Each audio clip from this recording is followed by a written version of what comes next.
पैदा नहीं होता, वह धीरे धीरे जागता है, जैसे अंधेरे में पड़ा बीज अचानक प्रकाश को पहचानने लगे। बुद्धिमानी कोई उपलब्धि नहीं जिसे तुम हासिल कर लो। बुद्धिमानी तो एक सुगंध है जो भीतर की शांति से, भीतर की मौन झील से उठती है। मूर्खता हमेशा शोर करती है क्योंकि उसके भीतर खालीपन है। बुद्धिमानी शांत रहती है क्योंकि उसकी जड़ें गहरे तक उतर चुकी होती हैं। आज मैं तुमसे बुद्धिमानों की 5 आदतों की बात करना चाहता हूं, पर याद रखना, आदतें बुद्धिमानी को पैदा नहीं करती। वे तो केवल संकेत हैं उस चेतना के जो भीतर जाग चुकी हो, जो फूल की तरह बिना शोर के खिल चुकी हो। पहली आदत, मौन में जीना। बुद्धिमान मौन को अपनाता नहीं, वह मौन बन जाता है। उसके भीतर एक शीतल झील की तरह स्थिरता होती है। मूर्ख बहुत बोलता है, बुद्धिमान केवल तब बोलता है जब जरूरी हो, क्योंकि शब्द जितना देते हैं उतना छीन भी लेते हैं। सच्ची समझ मौन में उतरती है। जब तुम मौन में सहज हो जाते हो तो बुद्धिमानी तुम में उतरने लगती है। दूसरी आदत, प्रतिक्रिया नहीं, प्रत्युत्तर देना।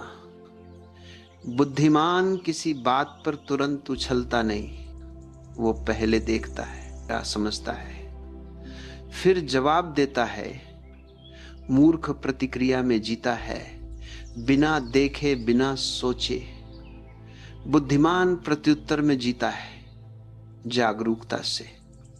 देखने से जो निर्णय आता है वही सत्य होता है।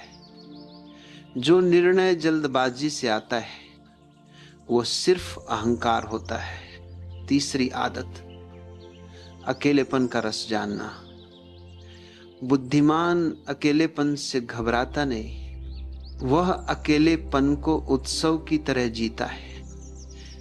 भीड़ तुम्हें तुम्हारी ही राह से हटा देती है, अकेलापन तुम्हें तुम्हारी सच्चाई से मिलवाता है। जब बुद्धिमान अकेला बैठता है उसे खालीपन नहीं दिखता, उसे आकाश दिखता है, स्वतंत्रता दिखती है। जो व्यक्ति अकेले होने से डरता है वह स्वयं से डरता है। अकेले बैठना अपने भीतर उतरने की पहली सीढ़ी है। चौथी आदत, सीखते रहना और बदलते रहना। बुद्धिमान कभी पूरा नहीं होता, वह हर दिन थोड़ा थोड़ा विकसित होता है। मूर्ख कहता है मुझे सब पता है, बुद्धिमान कहता है मैं अभी सीख रहा हूं। हर असफलता उससे कुछ सिखाती है, हर दर्द उसके भीतर नया प्रकाश लाता है। वो पानी की तरह बहता है, बदलता रहता है। कठोरता मूर्खता है, लचीलापन बुद्धिमानी है। पांचवी आदत, जीवन को खेल की तरह जीना। बुद्धिमान जीवन को बोझ नहीं बनाता, वो उसे एक खेल की तरह, एक लीला की तरह देखता है। मूर्ख हमेशा जीतना चाहता है, बुद्धिमान अनुभव करना चाहता है। मूर्ख परिणाम में जीता है, बुद्धिमान यात्रा में जीता है। जब तुम जीवन को हल्केपन से देखते हो, जीवन उपहार बन जाता है। गंभीरता तुम्हें भारी करती है, हास्य तुम्हें मुक्त करता है। इन 5 आदतों को याद करने की कोशिश मत करो, उन्हें अपनाने की जल्दी मत करो। बस अपने भीतर